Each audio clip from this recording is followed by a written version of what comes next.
Good evening, everyone. It's lovely that you've joined us for tonight's webinar with our very distinguished Eastman professor, Carolyn Heinrich. Carolyn is a person whose academic interests and record is absolutely after my own heart. As you can imagine, I have been, those of you who know my career, I was for 30 years a civil servant in the UK government.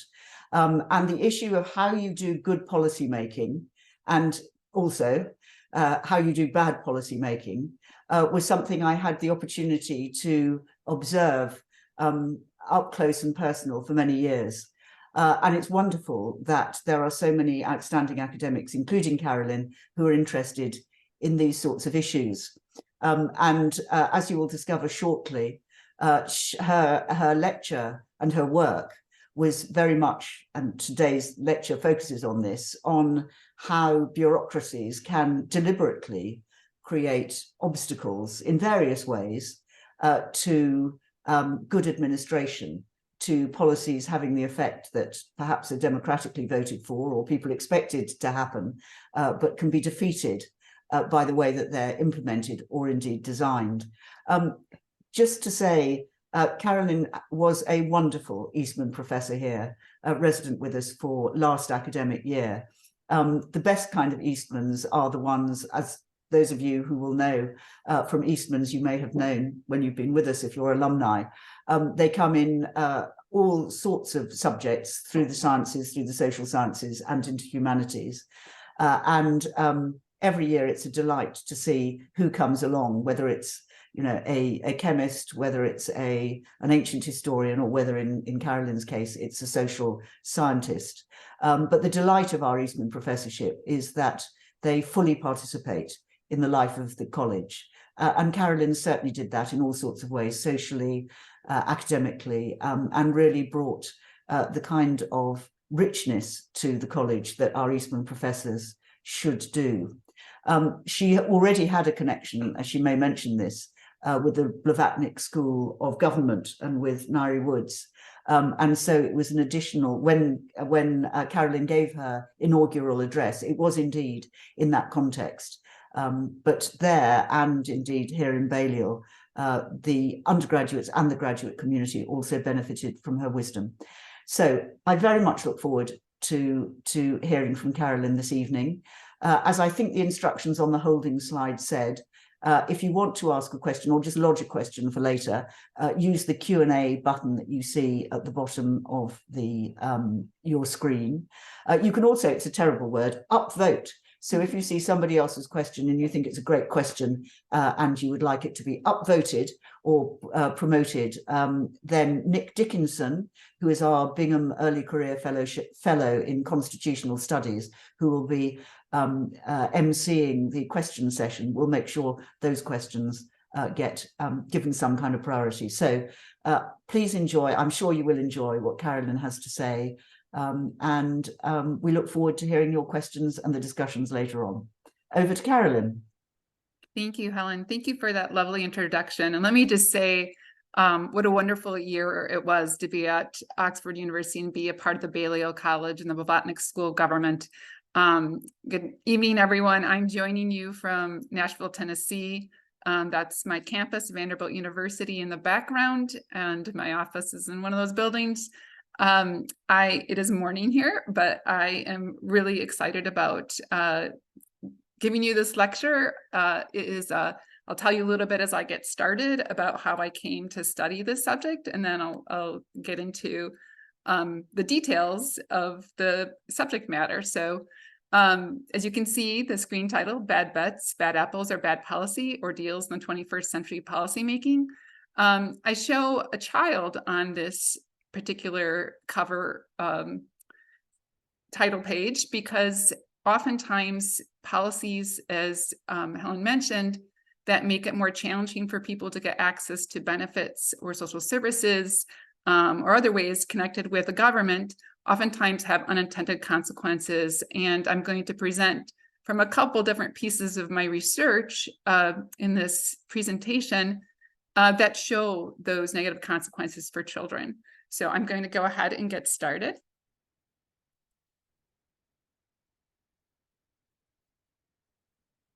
All right, sorry, I'm gonna try, there we go. Okay, so this is a quote from some recent research. We were in the field, and this is in Tennessee where I live, and we were talking to people about what barriers they face trying to get access to our public health insurance program, which is called Medicaid in the United States. And so this father says, what do they have against poor people? I submitted my application 4 times.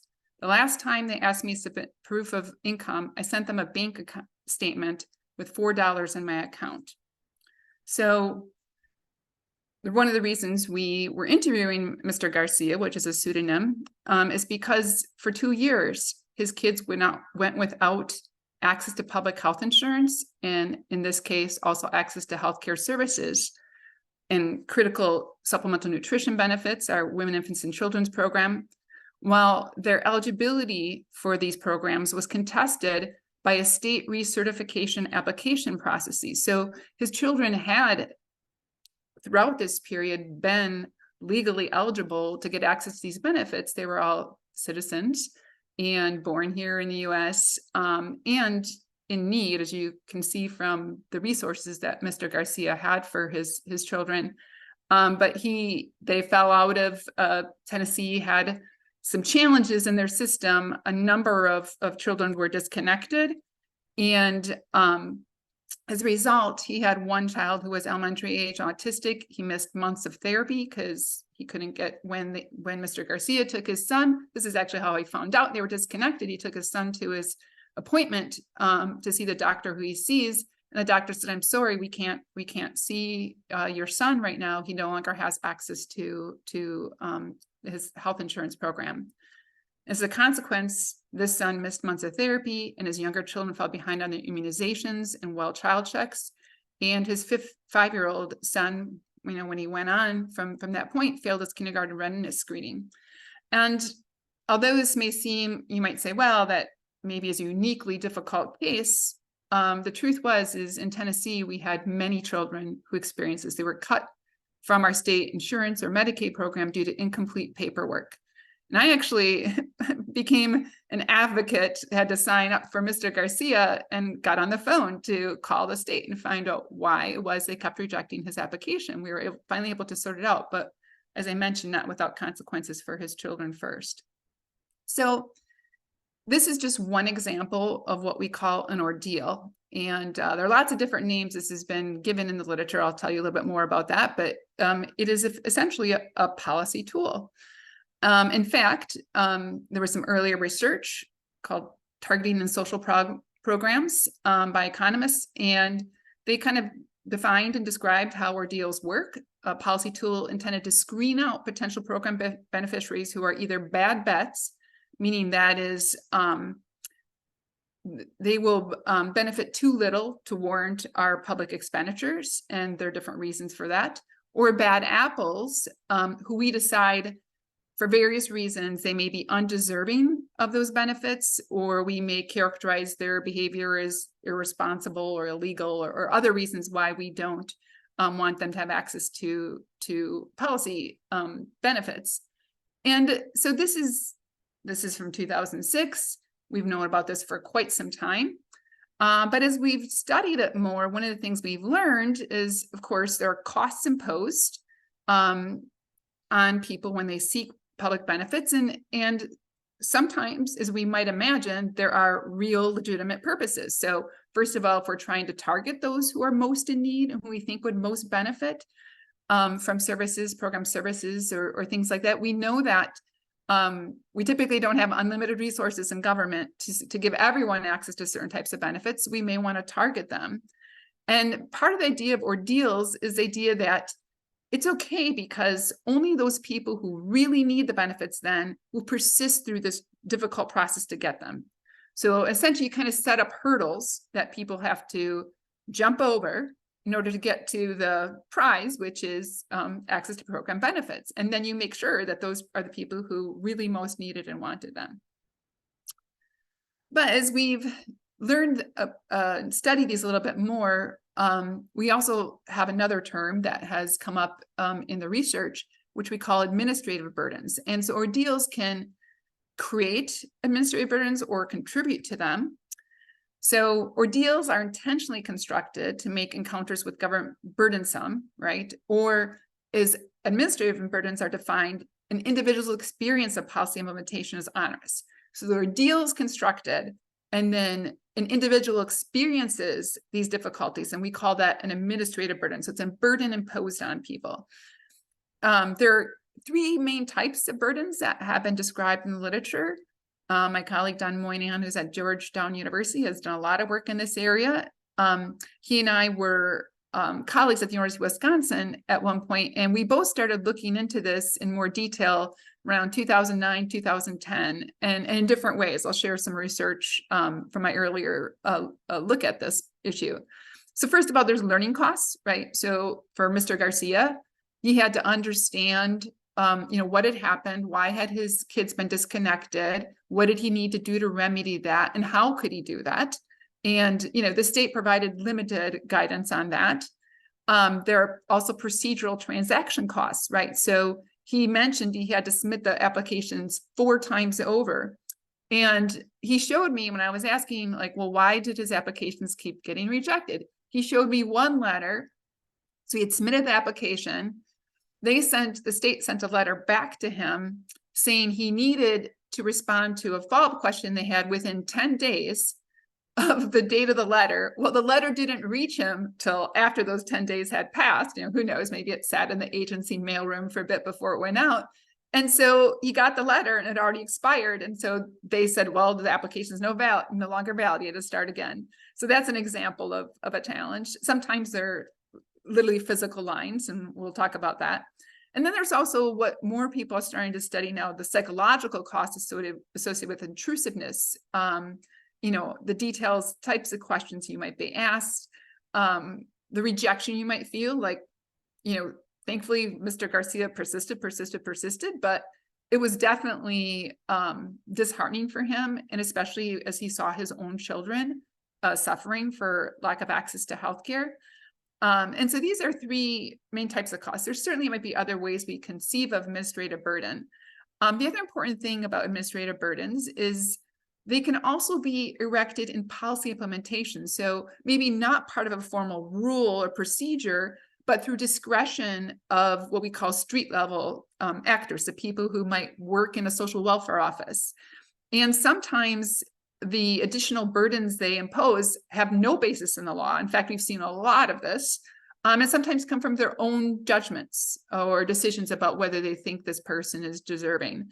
And so this we sometimes call policymaking by other means, right? So it's not baked into the law or rules, but it still has important implications for equity and fairness.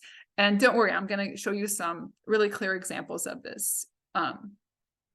So as I mentioned, ordeals and even administrative burdens can have some legitimate objectives, but oftentimes they have unintended consequences. And this is where I think the research has been very impactful. So as I mentioned, it's important to have eligibility tests. Does this person qualify or not for these public benefits? And, because we often have to ration our public resources, one legitimate and maybe useful purpose is that we can identify those with the most valid claims or worthy claims, and also those that we think will benefit more. There also is the idea in the literature that this burden of getting information from people should be passed on to those who want it, right? So that, again, this will help reduce the cost to the taxpayers, right? So rather than saying, well, it's a public bureaucrat's responsibility for determining these things, they say, well, no, we require the person who is seeking these benefits to provide the information, dig up the information, provide the documentation, to know the procedure, figure out the procedures and know them and follow them. So that's something, right, that we can do more or less of, right? We could do outreach to let people know that these benefits are there and figure out ways to help them, guide them through the process. But in the past, that's not always been done. And also sometimes today, not always done. It may depend on people's philosophical views about public welfare benefits and things like that. The other thing about ordeals is they kind of assume individuals are rational actors who can weigh costs and benefits of those hassles, right? But we also have learned, and there's some very interesting research done about how, people who have their own human capital limitations in terms of like literacy, or, maybe even sometimes it could be a physical limitation that'll keep them from going down to the social welfare office. So those can have negative effects on those particular people we may be most worried about in terms of having the supports they need.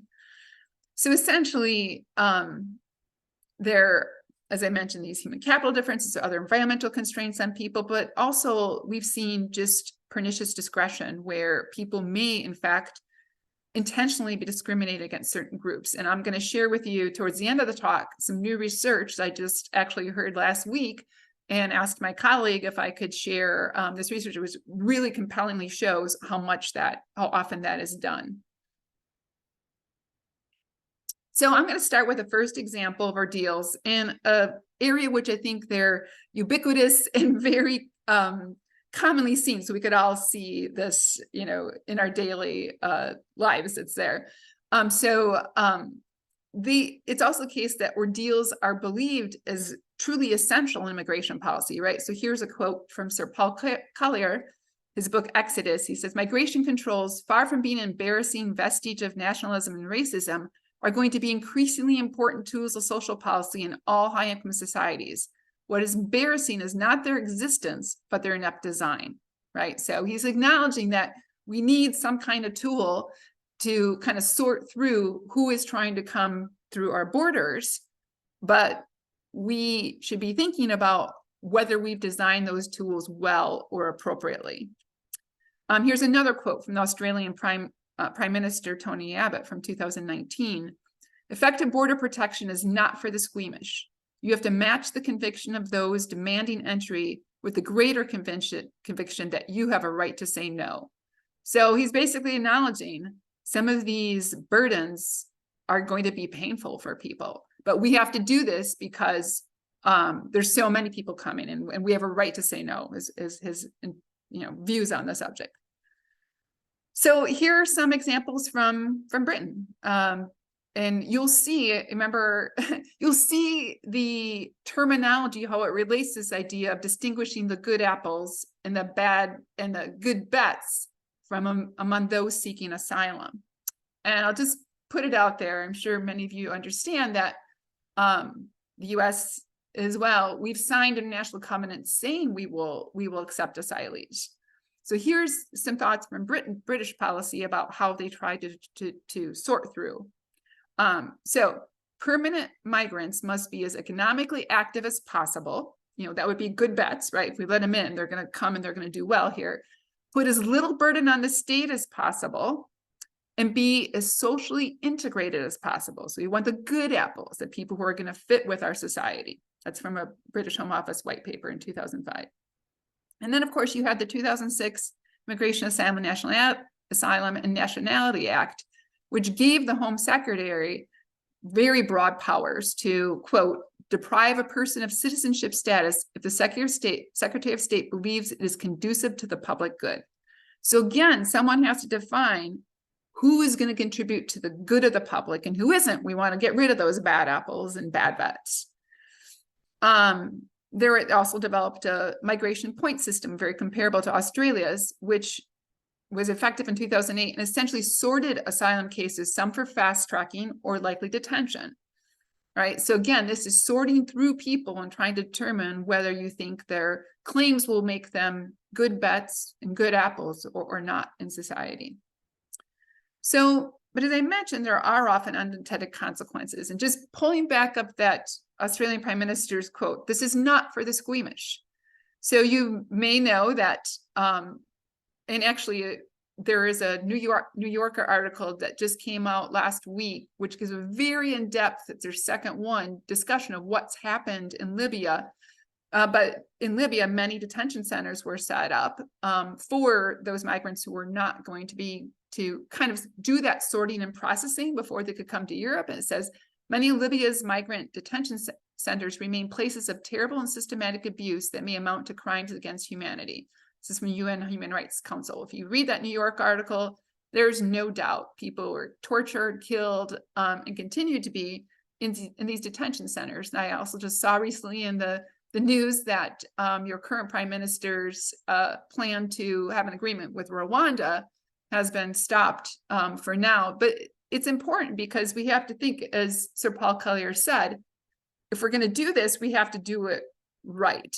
And, you know, the US has been egregious on this, right? So as you may know, under the Trump administration, we had a policy that effectively separated children from their parents. And so this was former Attorney General Jeff Sessions saying, if you don't want your child to be separated, then don't bring them across the border illegally.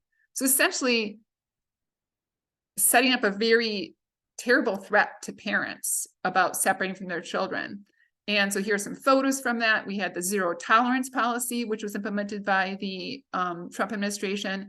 And then we had the Remain in Mexico policy, which the Biden administration has been trying to completely take apart, but has been stopped over and over in the courts. And so this is, again, referring to asylum seekers, which we have agreed to process and accept.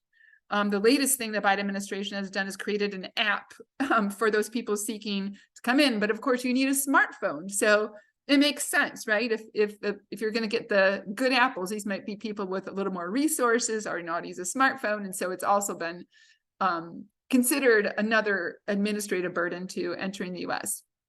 So now I'm going to talk about a specific piece of research related to immigration policies. And some of the examples I just gave you, especially like the quotes from British policy, make it very apparent the intent to screen through people and decide who's deserving. But sometimes these policies, as I'm going to show you this one from Texas, are not very transparent. And this is why I think it's so important for us to understand, and you'll see some of the unintended consequences. So this is from a piece of work that was published in the Journal of Policy Analysis and Management. So this is how I first got interested in this. I saw this article saying Texas violates the 14th Amendment in denying birth certificates. So what was effectively happening was this State Department of Health Services, again, health services in the state of Texas, created a new ID requirement for non-citizens, specifically targeting Mexicans, those who were parents of children born in the US, right? So by our policy, if you are born in the US, you're automatically a citizen, but you have to get a birth certificate for your child after their birth. And so what they did is they changed what they would accept as IDs for Mexicans specifically who would be seeking birth certificates for the US children. And it raised the bar of proof for their relationship to the child higher than any other US state. And so essentially a child's right to the foundational document, the birth certificate, needed to share the benefits of citizenship, was being made contingent on a parent's immigration status. I'm going to explain why. So they stopped accepting the Mexican matricular consular ID card. And this was a card that was widely used by parents who were not yet US citizens because it was inexpensive for them to get.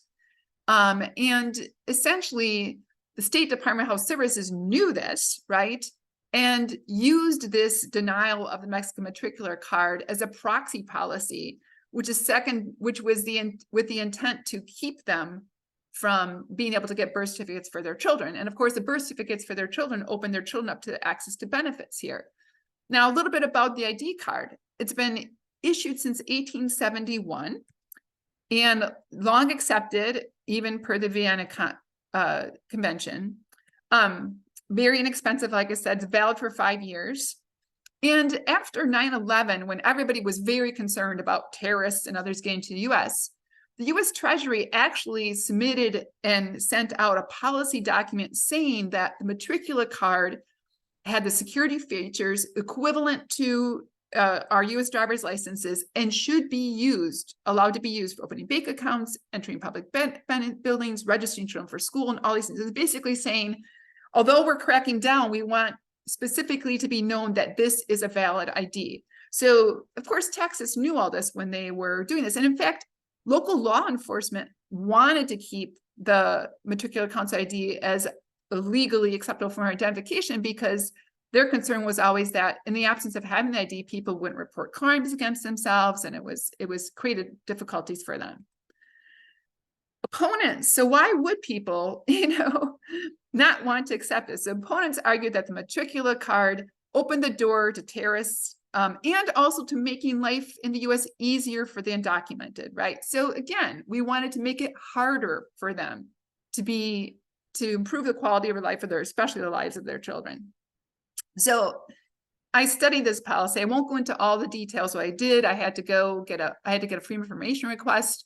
I went to the State Department of Health Services in Texas. I copied documents that they were using to enforce the policy, and then looked and went and interviewed and looked at other data to identify how it was affecting families. So what was the core issue that was driving consequences for the families? The fact that their children were denied a birth certificate left both the mother and the child with no official proof of their parental-child relationship. So if you try to sign your kids up for school, you have to prove that this is your child and that the child is a citizen. One mother who I interviewed obtained a birth certificate for her child born in 2012, where she was able to get this, easily get the birth certificate for her child, was told the same document she presented for her child born later in 2015, after this policy was enacted in 2014, were insufficient because the matricular card was no longer accepted. So previously, here's a mother her older child had no problems, and now she's encountering this. Another mother was not only denied the birth certificate, but told that she would be reported to our Immigrations and Customs Enforcement, or ICE, for even asking for the child's birth certificate. So this is an example that pernicious discretion, where a street level bureaucrat adds their own kind of threat or barrier, or in this case, right, you can imagine, this is kind of the psychological cost, right? Trying to terrify the parent that don't even ask again, or I'm going to report you and you could be deported. And so ultimately, mothers had no way to demonstrate that they were the legal caregiver of their child and no official proof of the child's citizenship. So then it made them more vulnerable to separation. In fact, when I was interviewing some families, I would come up to houses where I would think, oh, there's no one that could be here because they're dark, window shades pulled and things like that. And that's how they were living. People told me they were afraid to go out and get groceries and take their child anywhere with them. And then the empirical analyses showed that policy enforcement was correlated with interior immigration enforcement policy. So essentially, they were targeting the enforcement of this policy in their birth registrars, which were there were about 450 of them circulated around the state. They were specifically targeting enforcement wherever there were larger populations of immigrants, and also where there were more likely to be Democratic voters who tend to be, at least in our country at the time, more supportive of immigrants. So, here are some more of the examples of major problems that the mothers faced. So they weren't able to enroll their children in daycare or public schools, our early Head Start program to help children get a head start. No access to public health insurance, the Medicaid program, or medical care, or nutrition supplements, our Women, Infants, and Children's program. Could not travel freely with their children. And this was a particularly, to me, disturbing example of the consequences. There was a mother whose infant required a major life-saving surgery. She had a heart problem, a heart condition. And there was a doctor both in Houston and a doctor in San Antonio, both who had offered to perform the surgery. But she was afraid to travel there from where she was located because she was worried that if she got stopped, and there were a lot of checkpoints set up, I encountered the checkpoints too when I was doing the research, that if she got stopped at a checkpoint, they could take the baby away from her. She would have no proof that the baby was hers. And then they wouldn't know about the baby's heart condition, or baby could die because the baby wouldn't be getting adequate treatment. And if you followed what was happening in our child separation policies, that's exactly what happened. They took children away from parents, and they had no knowledge of what particular medical issues or special needs those children might have. So this was really terrible to see a mother in this kind of distraught situation. All right, so what are some insights from this really fast-growing literature now that we've had? So I'm going to do a little summary, and then I'm going to show you another example. So we know that the ordeals and burdens contribute to disconnections or denials of benefits. for people who are in fact eligible and deserving, and that some of the quote bureaucratic disentitlement, what I was describing, where bureaucrats add their own kind of conditions, happens quite frequently. In fact, the means tested transfer programs, the ones where we have, for example, food stamps, the temporary assistance for needy families, these are often more complex and demanding their procedures for verifying eligibility. And so it ends up imposing costs on least advantage. In fact, let me just say that during the pandemic, in the United States, we ended up relaxing some of those conditions, right? Because we didn't want people not to be able to get access to food and other resources.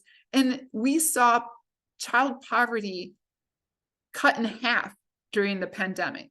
And so recently, researchers and others who are aware of this were begging our state and federal policymakers not to reimpose some of these conditions. And of course, given our political environment, that didn't happen. So we now are watching again children being dropped from Medicaid. And I could have pulled up another headline for you showing, more disconnections.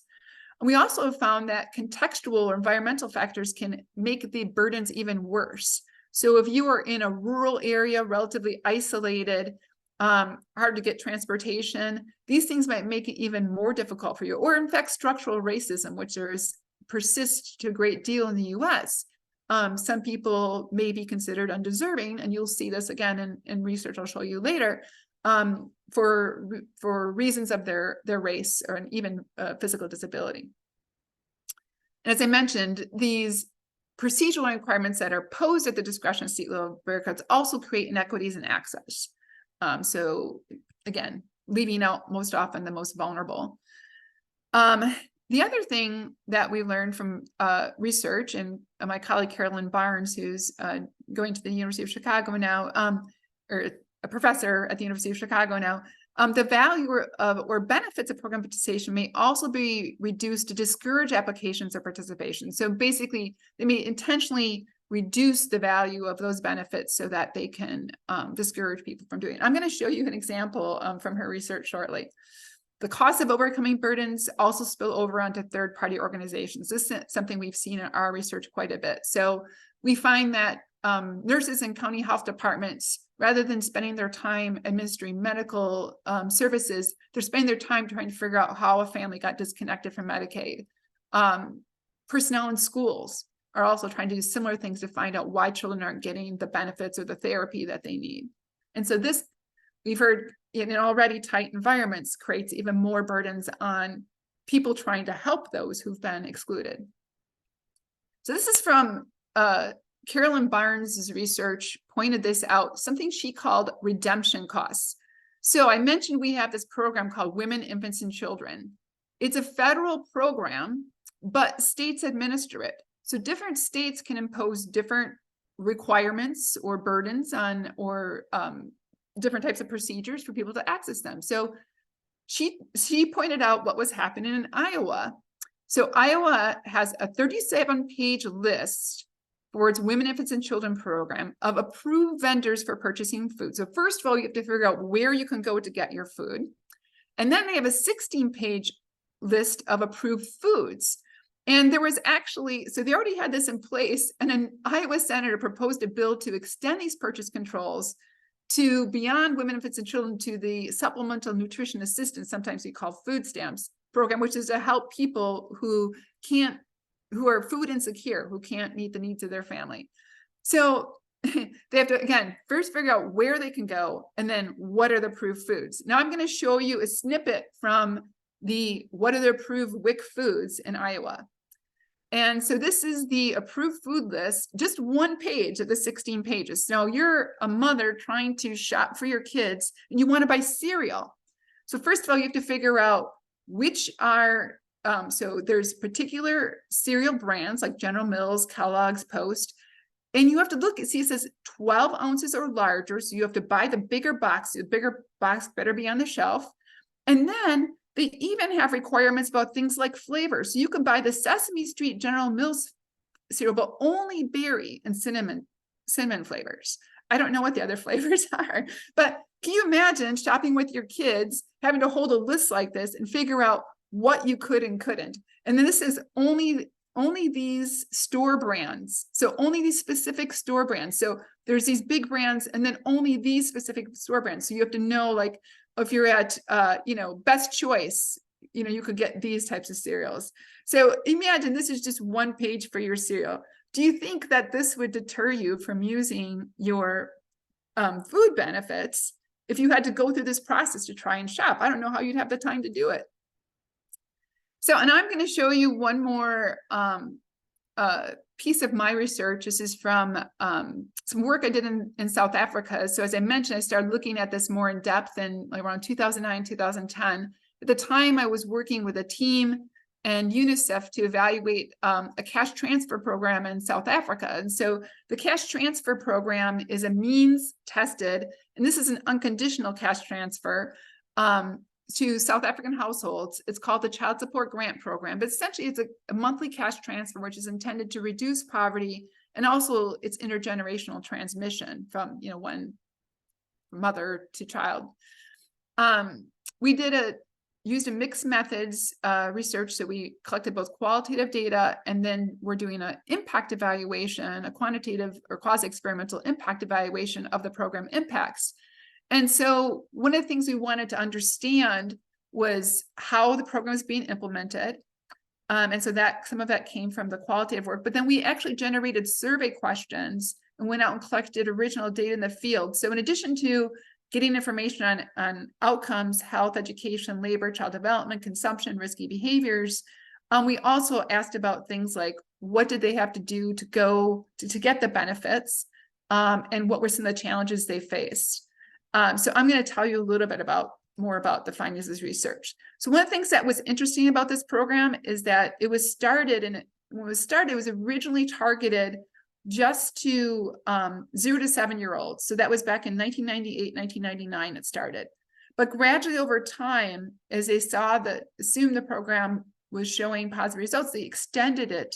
So you can see there were numerous policy changes, 0 to 9, then 0 to 11, then 0 to 14, then 0 to 15. At the very end, 0 to 16, very end, they made all children who were under 18 years old eligible. So what this also meant is that parents had to be paying attention to these changes to know, first of all, their kids were eligible, and then to know what they needed to do to sign them up. And it also created problems for the people administering the program, right? They also had to keep on top of these changes. And certainly there was some institutional capacity issues, how about social welfare offices were staffed that made it difficult for them to communicate, reach all the families, and then also for the people in offices to know who they should be including, who they shouldn't, who's actually eligible. So here were some of the administrative burdens we documented in our both empirically and qualitatively. So there were many document and application requirements for the cash transfer programs. I remember visiting households, and one of the things they had to have was something called the Road to Health card, like their child's health immunization wellness card. People pull these out from under a mattress. They had to have a birth certificate or another for the child. They had to have an identity document for the mother or caregiver. At this time, their AIDS was ravaging South Africa quite a bit, and there were a lot of children who were had guardians or caregivers taking care of them. I mentioned the health record for the child. They had to have a hospital card, and they had to have proof that the parent or caregiver met the means test limits is based on their income. Okay, so there was a lot of document requirements for them. There were also very long queues and waiting periods. So we found out that the social welfare offices often had limited service hours and variable. They had limited language facility, and there were a lot of communication barriers. There was also, as I mentioned, the lack of awareness of policy changes, lack of knowledge for the families about where to apply, how to apply, or the fact that they had to reapply often after a policy change. So if your child was eligible, like up through 7 years, and then became ineligible, but then they became re-eligible when they extended the program, they had to know about this. And you may be familiar with apartheid that happened in South Africa, but what may not be obvious to everyone is that the legacy of apartheid was still lasting today, because it pushed a lot of people, those who, whose skin color was darkest and were least, excluded from many things in society. They pushed them further out from the city centers. They were often living in informal settlements that had no public utilities yet, and they also might be a long ways away from any social welfare offices, even a form of transportation to get in. So there was a lot of variation across geographically in how these burdens were applied. So here are some examples, some quotes from the qualitative research. So social welfare officials were not informing us about all of the required documents and rules. So people didn't know. They'd make all that effort to get to an office and then be told that they had to bring something else. Sometimes they ask you to provide proof of residence or electricity or water. If you are unemployed or staying in RDP houses, you cannot have these things. So if you were in an informal settlement, you wouldn't have proof of electricity or water. And one question is, did people know that? Did they possibly know that when they were doing it? It was not a required part of the law. They did not have to bring that proof of electricity or water, but this was something bureaucrats asked for. They wanted an affidavit proving that the father of the child has agreed that you apply for the child support grant. That was also not required. You find that they ask you too many questions, which you cannot respond to, and you end up giving up. And that's an example of the psychological burdens. My wife used up a lot of money during the application process, ended up spending more for the application than what we were going to get. Again, making it more costly for some versus others. If welfare officials are in a certain village and you go there, try to apply, people from that village wouldn't allow you to do so. Again, imposing other exclusions that were not part of the law. So just very briefly, what did we do? So one of the things I've been most concerned about as I've studied this is that a lot of people go, well, ho-hum, some people get it and some people don't. And if they really want it, they really should work hard to get it. I'm not going to worry about that. It's just more people on the public dole. But what if in the end, these burdens actually cost society more because we are imposing consequences on people that then make it more costly for us later? People who don't become productive, children who don't become productive adults, or we're limiting their potential, or we're, harming a child's health, which will cost us more later because we didn't, for example, treat their diabetes or something like that. So in this particular study, I was interested in not just documenting the administrative burden, but showing empirically, more in a rigorous way, how it was affecting children's consequences. So what I used was administrative data we got from the South African government to construct the treatment measure, which is how many months of cash transfer children actually received. So that would be their actual dose, and what was the intended dose based on their eligibility. So for each child, I had to calculate what months they were actually eligible. You saw those policy changes, so we had to take those into consideration to know when they were eligible or ineligible. So how many months they were intended to get it, then how many months they actually got it, okay? So we also distinguish between interruptions where they were eligible and then had to reconnect with the grant, or disconnections where they were disconnected and their benefits never restarted. And we also distinguish between what we distinguish bad stops, meaning that this child was eligible, was stopped from getting the access to the child support grant for no legitimate reason. And then what I did is I calculated dose loss. So what was the intended dose based on how many months they were eligible, minus the actual dose, how many months of cash transfer receipt they actually received. And so the dose loss is what they lost in terms of cash benefits for the family based on these problems with administrative burdens. Now, the other thing just to note is I'm only capturing the loss of benefits for those who actually got into the system. So some of the examples I gave, administrative burden, the people who just give up because they keep going and keep telling them, no, you don't have the right things, I won't capture that. So this doesn't, this is, I would say, a lower bound of the costs. I'm guessing that the actual cost of denial of benefits was much greater. I'm using an analytical sample focused in this part of the analysis on adolescents. And so adolescents, as you saw, it took a while before they were eligible. The other thing that's important about adolescents is oftentimes parents would share part of the transfer with them. And we had adolescents, and we administered, in addition to the other data we collected from households, we administered a confidential survey so we could ask them about things like risky behaviors. And I'll tell you a little bit more about that.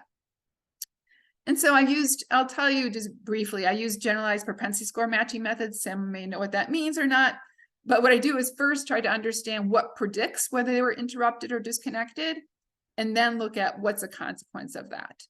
So here's just a graph to show you.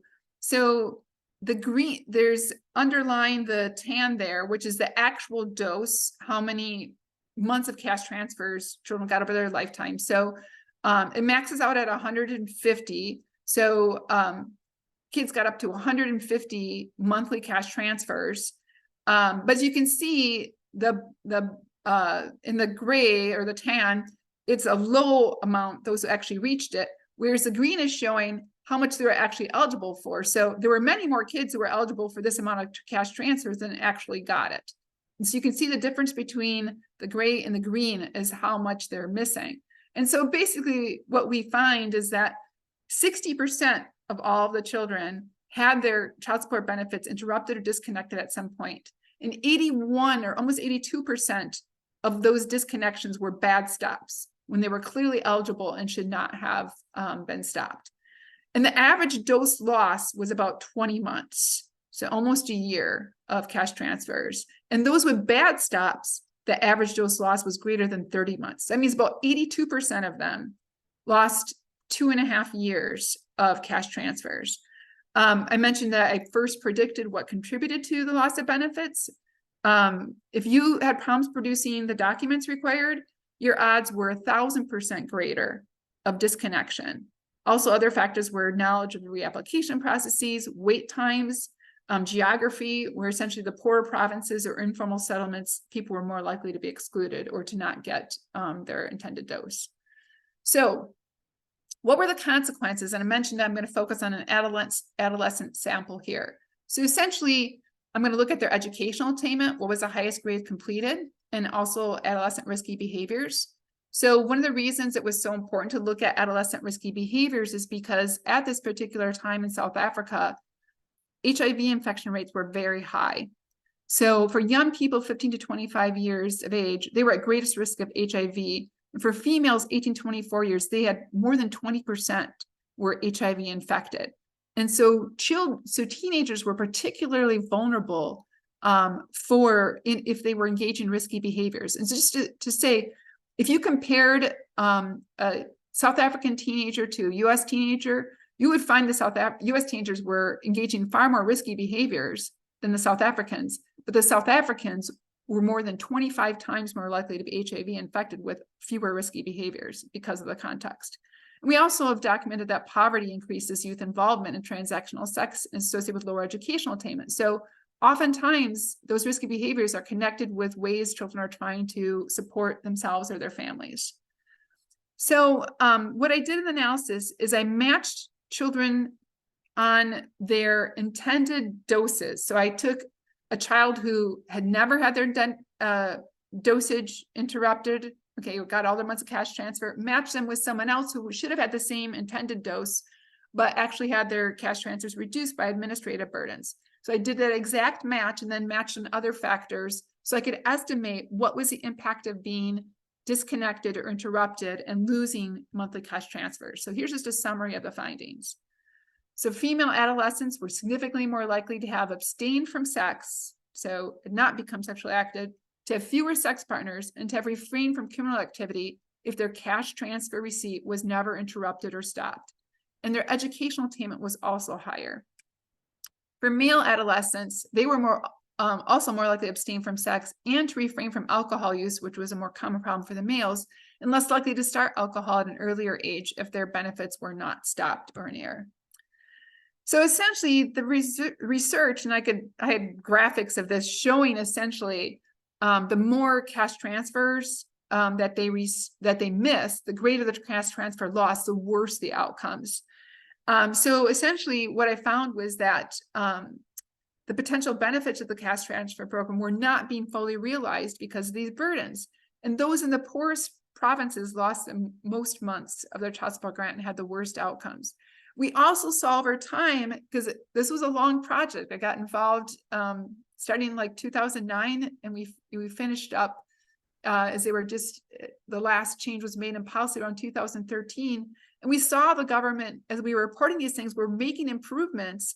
And we saw as they made actual improvements to the application process, did a better job communicating changes in program rules, they started rejecting at lower rates over time. So there was a way that they could change this, and we saw improvements over time, but of course the consequences for many children had already happened. So one of the things I think we need to do to go from here is to change the political debate. I feel like we really need more causal analysis, as this was an example, to show the potential cost to not just government, but society, right? Because if we're responsible, you think of the cost of now treating someone who has HIV, right, or is HIV infected, or becomes later on gets AIDS. So you could imagine those costs that we could avoid, and more that we could have avoided in South Africa. So I feel like we need more research that actually quantifies those longer term costs and foregone benefits, what essentially are losses to society, and keeping in mind that oftentimes, although we impose these requirements on adults, children are greatly affected by this. I feel like we also need more investigation and debate on the legitimacy of administrative burden. So can we understand what is really legitimate? Can we improve policy so we aren't having as many negative unintended consequences? And one of the things I'm going to show you just a slide in a minute.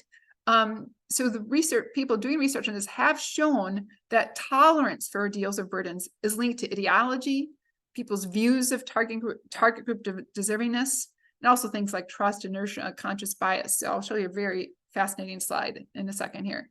So I think we also need more attention to how the imposition of ordeals or administrative burdens through oftentimes is kind of discretionary pernicious actions on the front lines diminishes transparency, right? So people aren't aware this is happening, and effective execution of public policy in ways that ensures we are treating people equally under the law.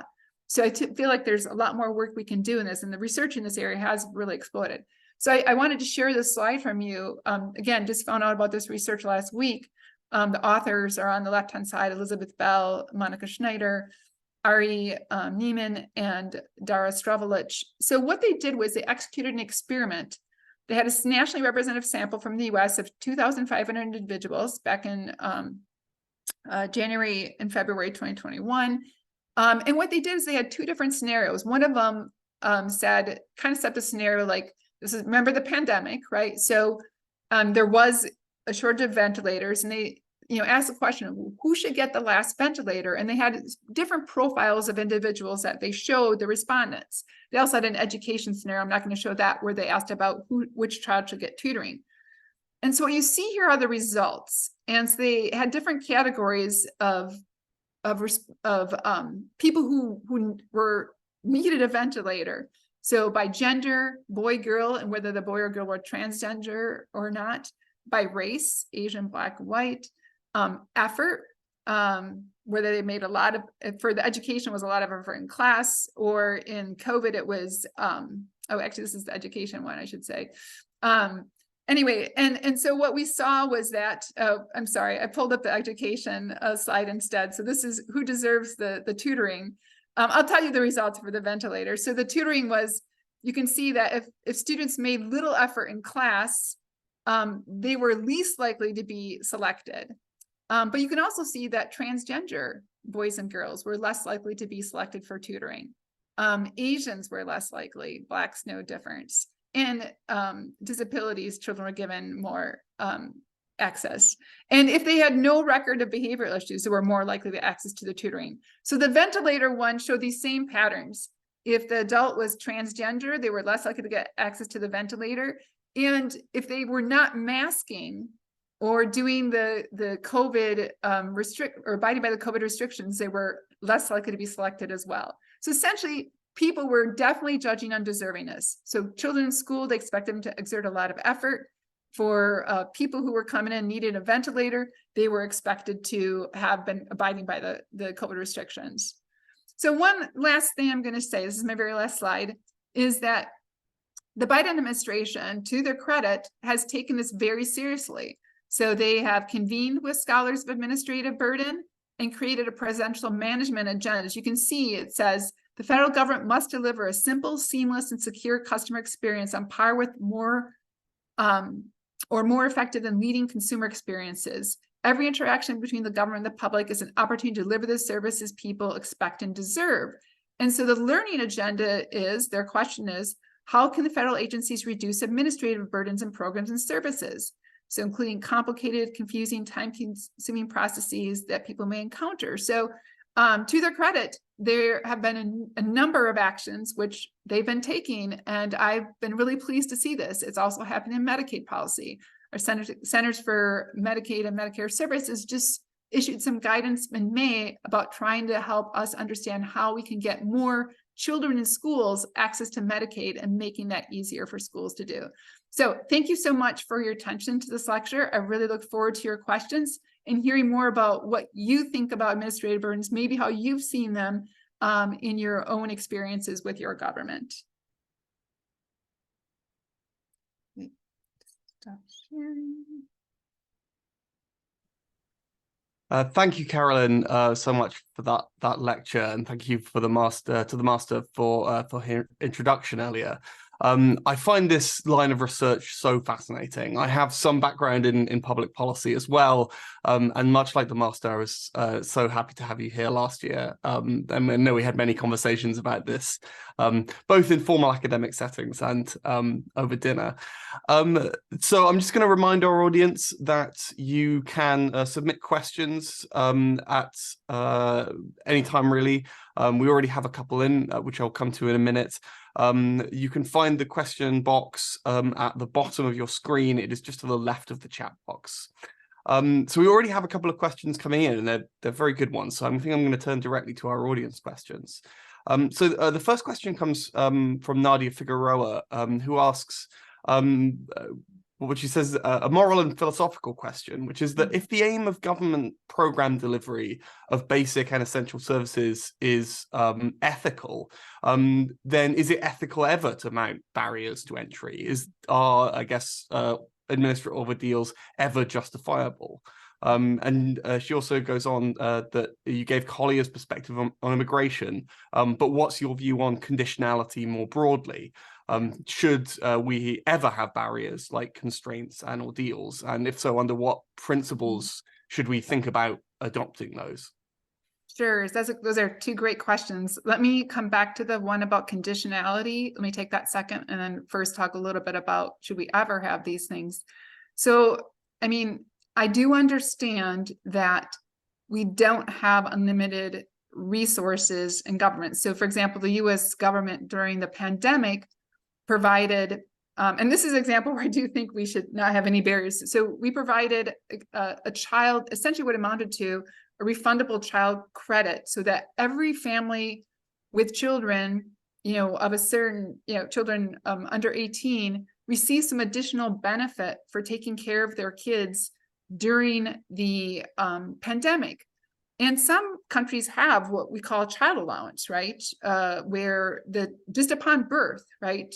Children get access to, families get access to benefits, recognizing that it takes a lot of resources to raise children, and that, we as a society care about children's well-being, success, because it affects all of us, their healthy development.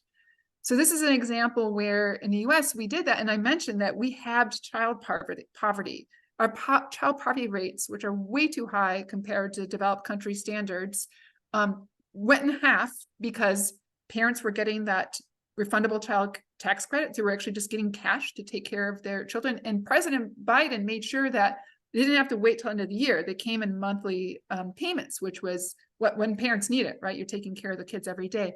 They had, they also, as I mentioned, had easier access to public health insurance. It was also interesting because we have school lunch programs that provide free school lunch. And so they were concerned that kids who relied on that for getting their middle meal of the day wouldn't be getting that at home. So they created what they called pandemic electronic benefits to get those benefits for children to make sure they're getting healthy meals during the day.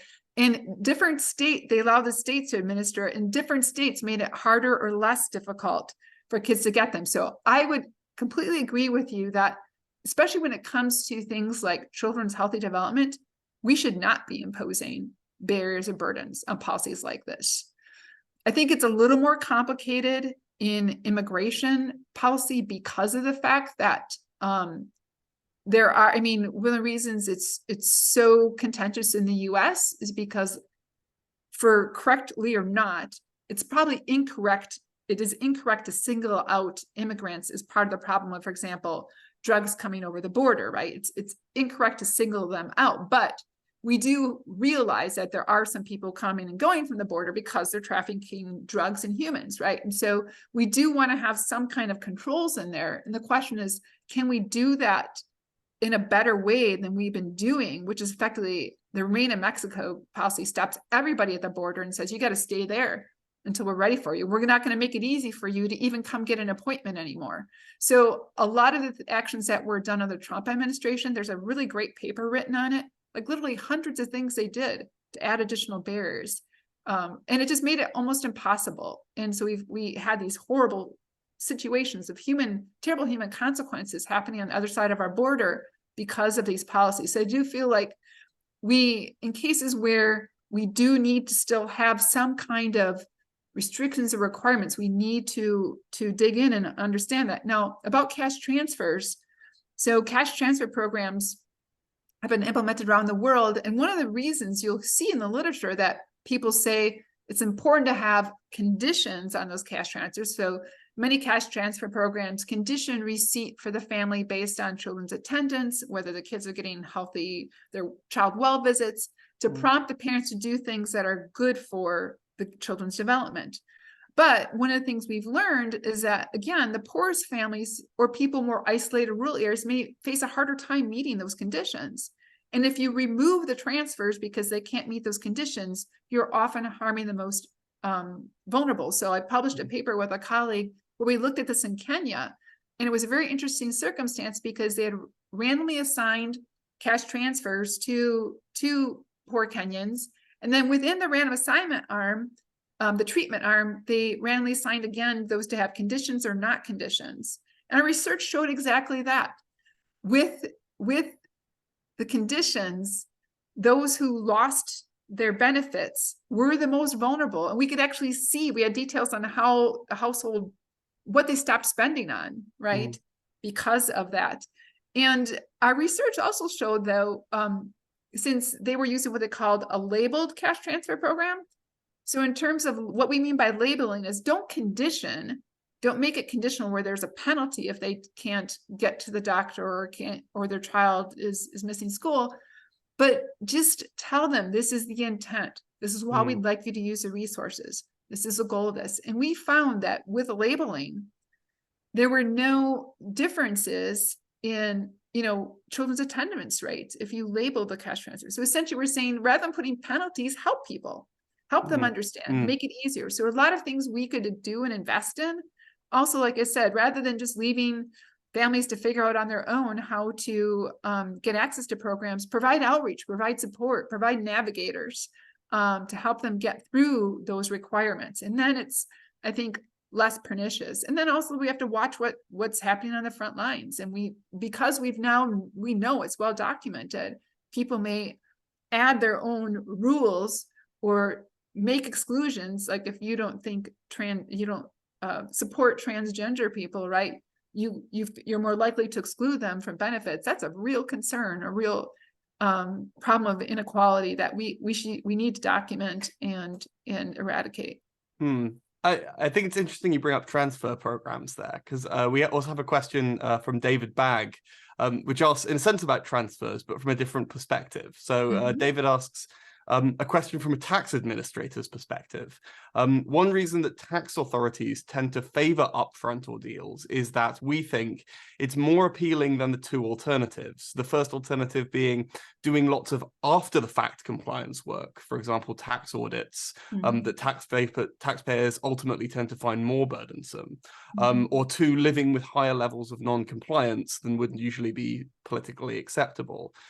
So given that there's a lot of these hypothetical counterfactuals and trade-offs, how would you approach that from the outset of policy or administration design? I guess maybe I'd like to add also to David's question, is it fundamentally different thinking about, say, a transfer program in a welfare sense than a transfer program in the sense of taxation, given that there's some kind of overlap between those sort of programs in practice? Yeah. Well, I think as I mentioned in the earlier part of my talk, the idea of Ordeals is in fact to shift that burden onto the people seeking benefits versus costing taxpayers, right? Or costing the state the work of doing that. Now, the one thing I'll say about what we've learned about non-compliance, and this is something I remember from I first started working on cash transfer programs in 2001 when Brazil's program was expanding. And it was very much a live discussion about what are the trade-offs of making it harder and then potentially excluding more of the needy versus making it less restrictive and then potentially having people who were getting the benefit who shouldn't be getting the benefit. And there was a lot of discussion of that and a lot of discussion about how we would measure it. And so we built some of that intent into our data collection systems to understand how many people actually get it when they shouldn't get it, right? And I mean, the truth is that there are the costs of including some people who we don't think meet all of the requirements are usually much lower than the cost of excluding people who do meet the requirements, but they get excluded because they can't overcome the hurdles and barriers or can't complete the applications. And so that's pretty much what the literature has shown. However, I think it's also important that David mentioned the political context, because one of the often cited reasons for keeping conditions in place is for political acceptability. So you can actually keep the program politically viable, right? And we know with some of the trends in our political systems now, more nationalistic kind of views about policy, that it's something that's even harder to overcome these days. I mean, look at that in the US. We had, like I said, we achieved this amazing feat of having child poverty, and you would thought everybody would say, wonderful, we just learned something from this unplanned natural experiment about how we can better help our children. But no, we're not going to keep it because we worry too much about people getting access to things that they shouldn't. And in fact, there's a lot more tax evasion, much more costly tax evasion that happens among the wealthier group than any cost to us of the people who are maybe slipped through the door. And oftentimes, again, it's marginal, it's on the margins of need, right? There has been things like Medicaid fraud, but those aren't actually individual households. They're often organized schemes of people, with doctors or others involved, companies involved. That kind of scamming has been much larger in scale and is not related to the individual person. So yes, those issues exist, but it's usually not the poor family or just over the poverty line family trying to get access to some benefit that they yeah, that's interesting. I mean, that's certainly what we've increasingly found with the COVID income support schemes, right? That most fraud was concentrated with people using those schemes on an institutional criminal level, right? To certainly what's kind of been uncovered with furlough in the UK. I have another question now from Christopher Gallup.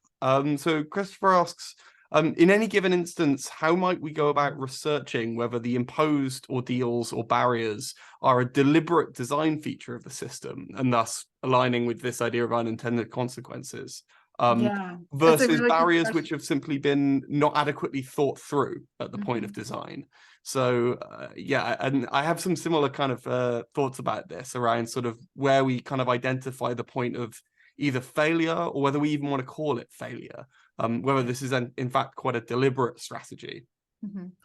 Well, that's one of the reasons I was excited to see Elizabeth Bell's work. Although it's an experiment, right, on a general population, you see the biases are there, right? They come through very clearly, very strongly.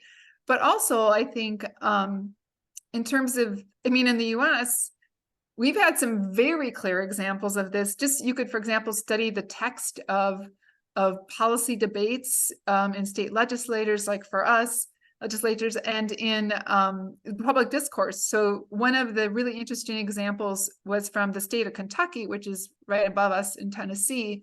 and this was the former governor, not the current governor, who was actually just reelected. The South tends to be more conservative overall. The South is reflected in all of our benefit programs. We're less generous in the amounts people get. We've always applied more conditions, and as you know, I mentioned our state disconnecting a lot of, worrying more about people who get on that shouldn't get on than the other way around. But so the Kentucky governor, former Kentucky governor, he said he wanted to have work requirements for our public health insurance program, Medicaid.